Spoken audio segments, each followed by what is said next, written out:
Doctors நேரம் YouTube நேயர்கள் அனைவருக்கும் உங்களுடைய வெல்னஸ் குருஜியுடைய அன்பான வணக்கங்கள்.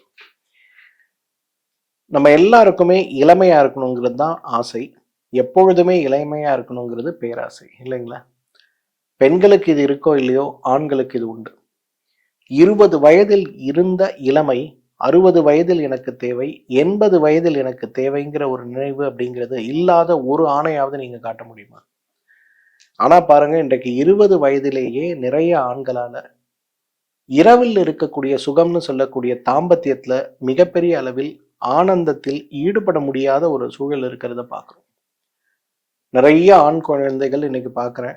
12 வயது, 14 வயது, 16 வயது வரும்போதே சுய இன்பம் சொல்லக்கூடிய மாஸ்டர்பேஷன் ஹேபிட்னால அவர்களுடைய ஆண்மை தன்மையையே இழந்து போய் விடுவதை பார்க்கிறேன். 16 வயதுல ஆரம்பிக்கிற மாஸ்டர்பேஷன் 25 வயசுல கல்யாணத்துல வந்து நிற்கும் போது ஆண்குறி சிறுத்து போய் நல்ல ஒரு விரைப்புத்தன்மை வருகின்ற மாதிரி வந்தாலும் கூட உடனே விந்து முந்துதல் ஏற்பட்டு அதனாலேயே குடும்பங்கள்ல சிரமங்கள் ஏற்பட்டு விடுவதை பார்க்கிறோம். இது ஒரு பக்கம் பிரச்சனையா இருக்கு. இன்னொரு பக்கம் கல்யாணம் ஆச்சு, ஒரு குழந்தை பிறந்துருச்சு, 2வது குழந்தைக்கு முயற்சி பண்ணலான்னு பார்த்தா முதல் குழந்தைக்கும் 2வது குழந்தைக்கும் நடுவுல குறைஞ்சது 4 வருஷம் கேப் கொடுக்கணும்னு சொன்னதுனால 4 வருஷம் கேப் கொடுத்து 2வது குழந்தைக்கு போனா அதுக்குள்ள சுகர் வந்துருச்சு, அதுக்குள்ள ப்ரெஷர் வந்துருச்சு. இப்ப பார்த்தா எழுச்சிங்கிறது 0க்கு வந்து நிக்குது. இன்னைக்கு நீங்க ஒரு ஐவிஎஃப் சென்டர் போய், இன்னைக்கு ஒரு செயற்கை கருவூட்டல் மையத்துக்கு போய் நீங்க உட்கார்ந்து அதுல வந்திருக்கக்கூடிய தம்பதிகள்ல எத்தனை பேர் முதல் குழந்தைக்கு வந்திருக்காங்க, எத்தனை பேர் 2வது குழந்தைக்கு வந்திருக்காங்கன்னு பாருங்களேன். நீங்க பார்க்கக்கூடிய தம்பதிகள்ல 140 பேர் 2வது குழந்தைக்காக வந்த தம்பதிகளாக இருக்கிறத பார்க்கணும். காரணம், பெண் உடல்ல ஏற்படுகின்ற பாதிப்புகள் ஒரு பக்கம் இருந்தாலும் கூட அதை விட அதிகமாக ஆண்களுக்கு ஏற்படுகின்ற விரைப்புத்தன்மை கோளாறுகளும் அவர்களுக்கு ஏற்படுகின்ற விந்து முந்துதல் சார்ந்த கோளாறுகளும் மிகப்பெரிய அளவில் பலவீனத்தை ஏற்படுத்தி விடுவதை பார்க்கிறோம். எல்லா கடமையும் முடிஞ்சதுங்க. 40 வயசு பசங்களுக்கெல்லாம் கல்யாணம் பண்ணிட்டோம், சரி கொஞ்சம் நிம்மதியா மனைவியோட சந்தோஷமா இருக்கலான்னு பார்த்தா இப்ப என்னால விரைப்புத்தன்மைனா என்னன்னே உணர முடியல. ஒண்ணுக்கு போனா கூட என்னுடைய உயிரணுக்கள் சேர்ந்து வெளியில போற மாதிரி இருக்கிற ஒரு சூழலா இருக்கு. அப்படி இல்லைன்னா என்னுடைய ஆண்குறி வந்து குழந்தைக்கு இருக்க மாதிரி சுருங்கி போயிருக்கு. ஒண்ணுக்கு போகணும்னு நினைச்சா கூட கையில பிடிச்சுதான் ஒண்ணுக்கு போக வேண்டி இருக்கே தவிர சாதாரணமா போக முயற்சி பண்ணா கால் எல்லாம் சிதறுது. அந்த அளவுக்கு என்னுடைய ஆண்குறி சிறுத்து போய் விட்டது அப்படின்னு சொல்லக்கூடிய நிறைய பேர் இருக்கிறதையும் நம்ம பார்க்கிறோம். அப்ப இதெல்லாம் வந்து இன்றைக்கு வாழ்வியல் மாற்றங்களாலும் மனவியல் மாற்றங்களாலும் உளவியல் மாற்றங்களாலும் ஏற்படக்கூடிய நோய்களாக இருக்கும்போது இந்த நோய்களை மாற்றி ஆரோக்கியப்படுத்துவதற்கு நம்ம என்ன செய்யணும் அப்படிங்கிற முயற்சி தான் இன்றைக்கு கேள்விக்குறியா இருக்கு. எழுச்சி இல்லைன்னு ஒரு மருத்துவர்கிட்ட போறோம், தற்காலிக எழுச்சிக்காக சில மருந்துகள் கொடுக்கப்படுது. முதல்ல சாப்பிடும்போது ரொம்ப குஷியா இருக்கா, நல்லா வேலை செய்யுது. ஒரு மாசம் ஆன பிறகு அதுவும் வேலை செய்யல, திரும்ப போறோம் இன்னொரு மாத்திரை, திரும்ப போறோம் இன்னொரு மாத்திரை. கடைசியில யோசிச்சு பார்த்தா நான் இயற்கையா இயங்க முடியாம ஒரு மெஷின் போல ஏதோ ஒரு மாத்திரையை சாப்பிட்டு இயங்க வேண்டி இருக்கேங்கிற ஒரு மனநிலை ஏற்படும் போது சோர்வு நமக்கு தட்டி விடுவதை பார்க்கிறோம். இது ஒரு பிரச்சனை நமக்குள்ள ஓடிட்டு இருக்கு. இன்னொரு வகையான பிரச்சனை, இன்றைக்கு இந்த பிரச்சனை இருப்பதாலேயே மனைவியுடன் சரியாக பேச சண்டை போடக்கூட முடியாம தாழ்வு மனப்பான்மையோடு இருக்கக்கூடிய மன அழுத்த நோய் ஏற்பட்டு இதனாலேயே விவாகரத்துக்கு ஓடக்கூடிய இன்னொரு ஒரு பிரச்சனையும் ஓடிட்டு இருக்கிறத பார்க்கணும். நம்ம எல்லார் மனதிலும் ஏற்படக்கூடிய 4 கேள்விகள். ஆண்மை குறைவை உண்மையா சரி பண்ண முடியுமா? விரைப்புத்தன்மை இல்லாம இருக்கே, உண்மையிலே விரைப்புத்தன்மை ஏற்படுமா? பல வருஷமா விந்து முந்துதல் இருக்கே, என்னால நீண்ட நேரம் உடல் உறவில் ஈடுபட முடியுமா? விந்து முந்துதலை குணப்படுத்த முடியுமா? இதைவிட முக்கியமாக உண்மையிலே இயற்கை மருத்துவம் இந்த நோய்களுக்கு தீர்வு கொடுக்குமாங்கிற கேள்விதான் இன்றைக்கு உங்க எல்லார் மனதிலும் இருக்கக்கூடிய கேள்வி இல்லையா? இந்த 4 கேள்விகளுக்கான விடை என்னன்னா, இயற்கை மருத்துவம் இன்றைக்கு ஒரு மனிதனுடைய ஆண்மைத்தன்மையை குணப்படுத்தக்கூடிய அளவுக்கு இன்றைக்கு உலகத்தில் எந்த மருத்துவ முறையும் குணப்படுத்த முடியாதுங்கிறது தான் ஒரு உண்மையான விஷயம்.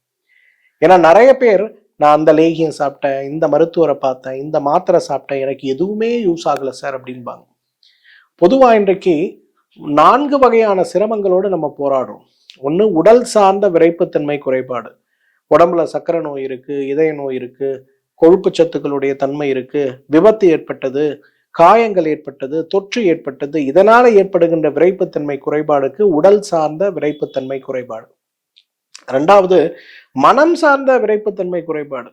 மன அழுத்தம் ஏற்படுது, மனைவி மேல விருப்பம் இல்லை, மற்ற பெண்களை பார்த்தால் விரைப்புத்தன்மை ஏற்படுது, எனக்கு மனைவி மேல இன்ட்ரெஸ்ட் இல்லை, அதே போல இன்றைக்கு மன அழுத்தத்துக்கு மருந்து சாப்பிட்டுட்டு இருக்கேன், அல்லது வேறு ஏதேனும் நோய்க்கான, குறிப்பாக மனம் சார்ந்த நோய்க்காக, பதட்டம் சார்ந்த நோய்களுக்காக மருந்து சாப்பிட்டுட்டு இருக்கேன்னு சொல்லி அதனால் ஏற்படுகின்ற சிரமத்தால் அவதிப்படுபவர்கள். ஒன்று உடல் சார்ந்த விரைப்புத்தன்மை குறைபாடு, இரண்டாவது மனம் சார்ந்த விருப்பத்தன்மை குறைபாடு, மூன்றாவது இன்றைக்கு தாம்பத்தியம் அப்படிங்கிற விஷயத்த தப்புன்னு நினைக்கக்கூடிய அந்த ஒரு மனப்பான்மையோடு இருக்கக்கூடிய சமூகமாகத்தான் இன்னைக்கு நம்ம நிறைய பேர் இருக்கோம். குடும்பங்கள்ல குழந்தை போட்டு கொண்டிருக்கக்கூடிய ஒரு கணவனும் மனைவியும் போடக்கூடிய உடைகளை பற்றி இன்றைக்கு ஒரு ஒரு நல்ல விவாதம் நடப்பதற்கு எத்தனை குடும்பத்தை நம்ம தயாரா இருக்கும். இன்னைக்கு ஒரு ஆண் குழந்தைக்கு எடுக்கக்கூடிய உடையையும் ஒரு பெண் குழந்தைக்கு எடுக்கக்கூடிய உடையையும் பார்த்தீங்கன்னா அவ்வளவு வித்தியாசத்தோடு நமக்கு அணுகிறோம். கலாச்சார ரீதியாக சொல்லலை, இன்றைக்கு ஒரு ஓப்பன்னஸோட ஒரு உடை சார்ந்த விஷயத்தையே பேசுவதற்கு நம்முடைய குடும்பம் தயாராக இல்லைன்னா பாலியல் ரீதியான சிரமங்களை நம்ம எப்படி அணுகும்?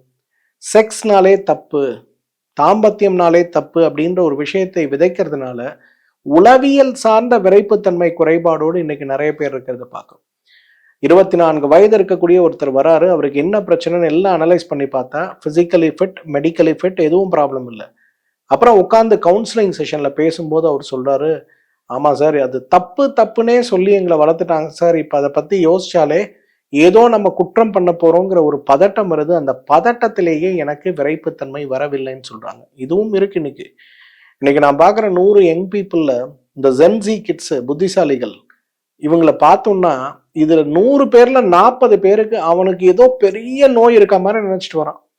உட்கார வச்சு ஒரு 15 நிமிஷம் கவுன்சிலிங் பண்ணும்போது தான் தெரியுது, அந்த படிக்கிறது அல்லது யாராவது சொல்றது ஃப்ரெண்ட்ஸை கேட்கறது, எனக்கு ஆண்குறி சின்னதா இருக்கு, ஆண்குறி பெருசா இருக்குன்னு இந்த கவலையிலேயே வரான். உண்மையிலே நீ நல்லா இருக்கடான்னு சர்டிபிகேட் கொடுத்து அமிச்சாலும் கூட திருப்பி ஒரு மாசம் கழிச்சு வந்து ப்ளீஸ் எனக்கு ஏதாவது மருந்து கொடுங்களேன், மருந்து கொடுத்தாதான் நான் சரியாமன்னு சொல்லக்கூடிய அளவுக்கு வரான். இதுவும் இருக்கு. இது உளவியல் சார்ந்த விரைப்புத்தன்மை குறைபாடு.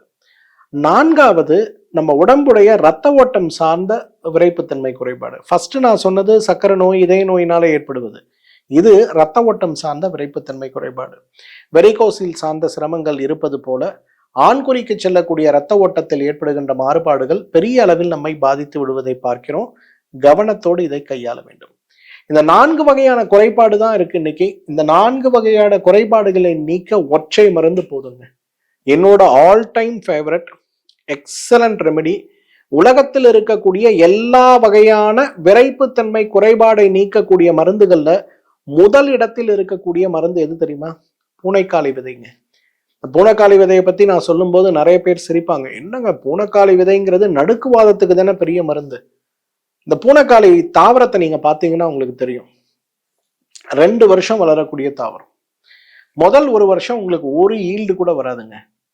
ஆனா 2வது வருஷம் ஒரு முறை இது பூக்க ஆரம்பிச்சதுன்னா ஒரு தாவரத்தில் இருந்தே குறைந்தது 600 700 கிலோ வரை விதை கிடைக்கும். யோசிச்சு பாருங்க, அதோட ப்ரொடக்ஷன் கெப்பாசிட்டி எப்படி இருக்குன்னு பாருங்க. அதே போல இந்த காயை பார்த்தீங்கன்னா பூனைக்காளி, நல்ல நாட்டு பூனைக்காளியை நீங்க வளர்த்ததோட காயை பார்த்தீங்கன்னா நல்லா இவ்வளோ பெருசு இருக்கிறத பார்க்க முடியும். உள்ள பார்த்தீங்கன்னா 8 விதை 10 விதை இருக்கும், இவ்வளோ பெருசு இருக்கும். தடிமன் பார்த்தீங்கன்னா நல்லா இருக்கும். ஒரு மனிதனுடைய ஆண் குறி எப்படி இருக்குமோ அதே ஷேப்ல இருக்கிறத நீங்க பார்க்க முடியும். அதுதான் பூனைக்காளியுடைய மிகப்பெரிய சக்தி. ஒரு நம்ம ஊர்ல பார்த்தீங்கன்னா கேரட்டை கட் பண்ணா கண் மாதிரியே இருக்கும், அதனாலதான் கேரட் கண்ணுக்கு நல்லதுன்னு சொல்றோம். வால்நட்டை உடைச்சிங்கன்னா நம்ம மூளை மாதிரியே இருக்கும், அதனாலதான் மூளை சார்ந்த நோய்களுக்கு வால்நட்டை சாப்பிட சொல்லி நம்ம சொல்றோம். இந்த மாதிரி பூனைக்காளி தாவரத்தை பார்த்தீங்கன்னா நல்ல ஆண்குறி மாதிரி பெருசா இருக்கிறத நம்ம பார்க்க முடியும். அந்த அளவுக்கு சிறப்பாக இருக்கக்கூடிய அந்த ஆண்குறி போலவே தோற்றம் அளிக்கக்கூடிய அந்த பூனைக்காளி விதைகளை எடுக்கலாம். 2 விதைகள் கிடைக்கும், கருப்பு வெள்ளை. கருப்பு பூனைக்காளி விதையை விட வெள்ளை பூனைக்காளி விதை நல்லதுன்னு எல்லாரும் சொல்லுவாங்க. ஆனா உண்மையிலே பார்த்தீங்கன்னா 2மே நல்லதுதான். அதை ப்ராசஸ் பண்ணணும். எப்படி பண்ணணும்? நல்ல பூனைக்காளி விதைகளை எடுத்து சுத்தம் செய்து வெயில்ல காய வச்சு எடுத்து இட்லி பாத்திரத்துல எடுத்து 1/2 லிட்டர் பாலுக்கு 2 லிட்டர் தண்ணி போடுங்க, நல்லா கொதிக்க வைங்க. இட்லி தட்டு வச்சு மேல துணி போட்டு அதுக்கு மேல பூனைக்காளி விதைகளை பரப்பி மூடி ஒரு 20 நிமிஷம் ஆவியில் அதை வேக வைங்க. ஆவியில வேக வச்சு நீங்க எடுத்தீங்கன்னா அந்த மேல இருக்கக்கூடிய தோல் உறிஞ்சி வந்து உள்ள இருக்க பருப்பு மட்டும் உங்களுக்கு கிடைக்கும்.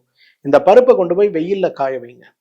நல்லா காஞ்ச பிறகு திருப்பி இதே ப்ராசஸ். இந்த மாதிரி 21 முறை தொடர்ந்து பாலில் போட்டு போட்டு காய்ச்சி எடுத்த அந்த பூனைக்காளி விதை சூரணம் பால் இருக்கு பாருங்க, அப்பா! இன்னைக்கு வந்து 10 வயாகரா சாப்பிட்டா கூட உங்களுக்கு ரிசல்ட் இருக்காது. ஆனா அந்த 21 முறை ப்ராசஸ் செய்யப்பட்ட அந்த பூனைக்காளி விதை சூரணத்துக்கு இருக்கக்கூடிய சக்தி அபிரிதமான சக்தின்னு சொல்லுவோம். சாதாரண சக்தி இல்லைங்க, அபிரிதமான சக்தி. இதை ஒரு ராத்திரி நீங்க சாப்பிட்டாலே அன்று இரவே உங்களுடைய ஆண்குறியுடைய எழுச்சி வளர்ச்சி இதுல பெரிய மாற்றம் இருக்கிறத பார்க்க முடியும். பொதுவா எல்லாரும் நீங்க இந்த கடைகள்ல போய் வாங்குறீங்கன்னா வெறும் பூனைக்காளி விதையை அரைச்சி கொடுப்பாங்க. அதோட ரிசல்ட் வந்து ஒரு 10% தான் இருக்கும். ஆனா 21 டைம்ஸ் ப்ராசஸ் பண்ணி பண்ணக்கூடிய பூனைக்காளியோட விசல் 100% இல்லை, 300% இருக்கிறத பார்க்கலாம். ஸோ ஒற்றை மூலிகை, ஒரே ஒரு பால் இன்றைக்கு ஆண்மை குறைவை, விரைப்பு தன்மையில் ஏற்படுகின்ற குறைபாடுகளை, குறிப்பாக உங்களுடைய அந்த எழுச்சி சார்ந்ததில் இருக்கக்கூடிய அந்த நம்முடைய ஆண்குறியிலுடைய அளவு சார்ந்ததில் இருக்கக்கூடிய, ஆண்குறியுடைய தடிமன் சார்ந்ததில் இருக்கக்கூடிய இந்த பிரச்சனையை நீக்க மிகப்பெரிய அளவில் உதவி செய்யக்கூடிய ஒரு இயற்கை உணவு, ஒற்றை மூலிகை உணவு எதுனா பூனைக்காளி தான். இந்த 21 முறை பாலில் வேக வைத்து அரைத்து எடுக்கப்பட்ட இந்த பூனைக்காளி விதையை ஒரு தேக்கரண்டி நைட்டு படுக்கும்போது வெந்நீர்ல சாப்பிடுங்க. ரொம்ப தேவை சார், ரொம்ப பலவீனமா ஃபீல் பண்றேன்னா காலை ஒரு டைம், நைட் ஒரு டைம் உணவுக்கு பின்பு சாப்பிடுங்க. உடலே கலகலவென்று மாறிவிடுவதை பார்க்க முடியும். இந்த பூனைக்காளி விதை பால் கஷாயத்தை இரவு சாப்பிடும்போது இரவு முழுவதும் விழித்திருந்து மகிழ்ச்சியாக இருப்பதற்கான ஆற்றல் உங்களுக்கு கிடைக்கிறத நீங்க நிச்சயமா உணர முடியும். இன்னைக்கு சாப்பிட்டு நாளைக்கு ரிசல்ட் வரலன்னு கவலைப்படாதீங்க. 100 டேஸ் தொடர்ந்து சாப்பிடுங்க. 2 மண்டலம் சாப்பிடுங்க, பெரிய மாற்றம் இருக்கும். 7 மண்டலம் சாப்பிடுங்க, உங்களுக்கு இந்த ஆண்மை குறைவு நோயே இல்லாமல் போய்விடுவதை பார்க்க முடியும். இதை பயன்படுத்துங்க. இதுல ஏதாவது சந்தேகம் இருக்குன்னா அந்த வீடியோவோட கமெண்ட் செக்ஷன்ல கேளுங்க. உங்கள் வட்டாரத்தில் இருக்கக்கூடிய, உங்களுடைய கம்யூனிட்டியில இருக்கக்கூடியவங்க யாருக்காவது இந்த மாதிரி பிரச்சனை இருக்குன்னா உடனே இந்த வீடியோவை பகிர்ந்து இதை பயன்படுத்த சொல்லுங்க. மீண்டும் சந்திப்போம். நன்றி, வணக்கம்.